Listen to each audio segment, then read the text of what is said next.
ChrisXradio. I'm the X-Man. We're here live on AM 1070, The Answer. Going to go right back to the phones. I always love to hear from Joyce.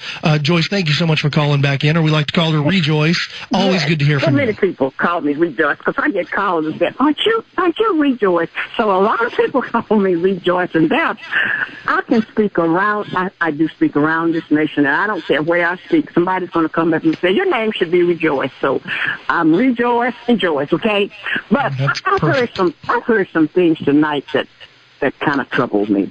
I've heard that we should forget about the email situation and that we should just get along and we should pay all our attention to these children that are here.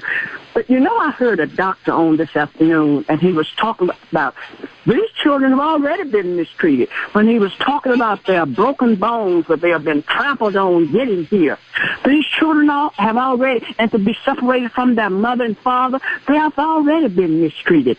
And why not these countries that are sending these children here get their act together and keep these children there with their parents? Because you know what? Ultimately, the parents are going to come here. And if we keep in this country taking in everybody, we are going to be just like the country where these children have fled. So can we keep on doing this? No, we can't keep doing this.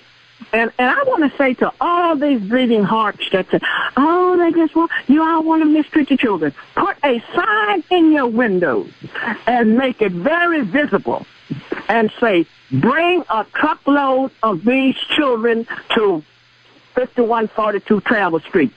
And maybe we will stop hearing about, we got to take care of these children. And I don't believe in mistreating because I have a ministry and I do this. And you're talking about how many pairs of underwear need. There are children here that's already here that need, because I help them on a regular basis. So we have got to change some things.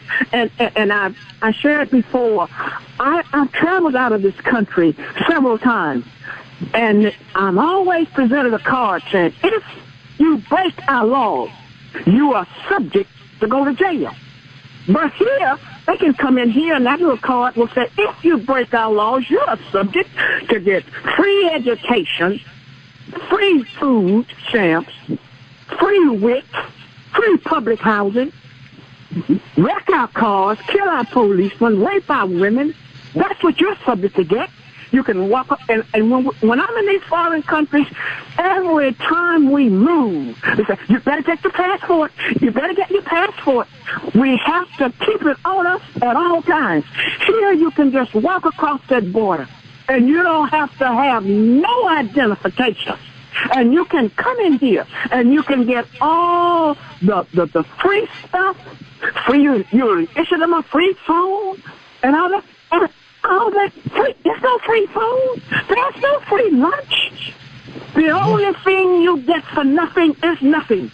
It's not free. And we have all this, and for this president, and for all these people that you can't say anything about this man unless you're a racist. Well, I am a black 81-year-old senior citizen grandmother, and I will talk about him. I'll talk about his what he is doing to this country is so sad. I mean, he is so arrogant. He is so divisive. He is so inept. He is so childish.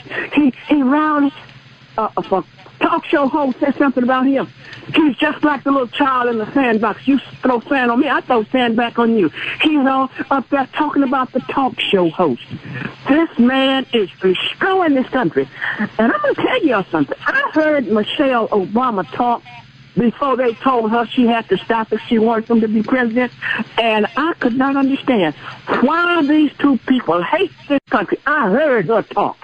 And the hate that she was spewing out was unreal. And I just couldn't understand. I said, as good as this country have been to these two people, why do they hate this country so? And Obama said he was going to transform it, and that's exactly what he's doing. He is destroying this country. And to all the blacks, that's all they talk about him because he's black. There's no better place for us If you think I'm lying, start traveling abroad. Pick a better country. You cannot find a better place for us. So you just as well stop this foolishness about you can't say nothing about this MF president because I don't give a damn that he had a black daddy. Remember, he had a white mother. He spent more time, and I'm talking to my black sisters and brothers right now. He spent more time with that white family than he did us. He don't give a damn about us, nothing but for our vote. We are so stupid to continue with this mess. Oh, they're just talking about it because he's black. He's part black. He had a white mother. And from what I understand, that black grandmother didn't want him, and that's a lot of his problem. Can you imagine a child, and mixed marriage was worse back then than it is now. Can you imagine that child being born? Mama don't want you, daddy don't want you, black grandmother don't want you. But the white grandmother took him, but what did he do on the campaign trail? Did he throw her under the bus? Well, if he threw his dying, sick grandmother that raised him under the bus, what in the hell do you think he'd do to us? So stop being stupid. He doesn't care. And I'm going to tell you something else. We have been hustled. Blacks have been hustled by the Democrat Party, and the sad part, they don't even realize they're being hustled. The Democrat Party do not like black vote. They like black vote. And we are just going, just like sheep to the slaughter, behind Obama. And I heard a black man call the other day and said, this is the best president that we have ever had. I wonder what continent does he live on if this man is the best. This is the worst. And I'm 81 years old. This is the worst president we've had in my lifetime. He's going to make Jimmy Carter look, like Ronald Reagan. And we've got to change some things. Joyce, I always love hearing from you because, for one, I don't think I've ever heard you say anything that I disagree with. And two is, you've got that wisdom and you look at it from a very commonsensical approach, which in this day and age, it seems like common sense has been thrown out the window. And I think you spelled out exactly why the animosity he has towards this country, our president does. It's not the country, it's to his own family. Like I said, his mother and father didn't want him. He's like a child and he responds like one. And I guess you've probably seen this a lot with your ministerial work. Yes, and that's true.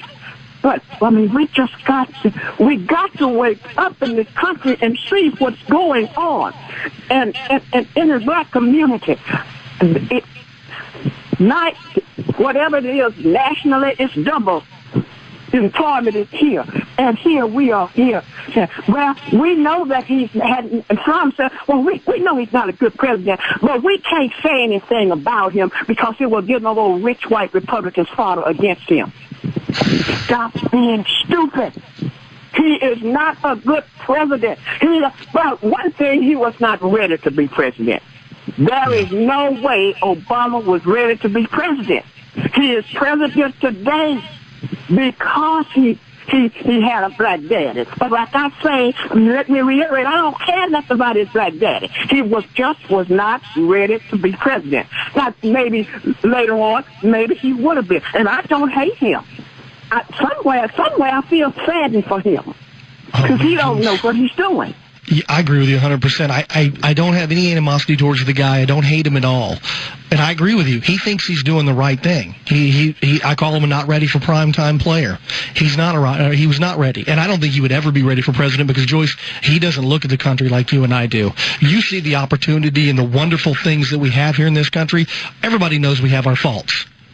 But there's a reason why millions of people illegally smuggle into our country every year. It's the best damn place on the planet. And the only people that can't see that are too ignorant or have their heads buried so far in the sand that they can't see it. Joyce, always love hearing from you. All right, we got to take a short break. You're listening to ChrisXradio. We got Louise coming up. And Joyce, definitely call us back anytime. Always love hearing from you because I learn something every time. All right, don't go away. You're listening to ChrisXradio.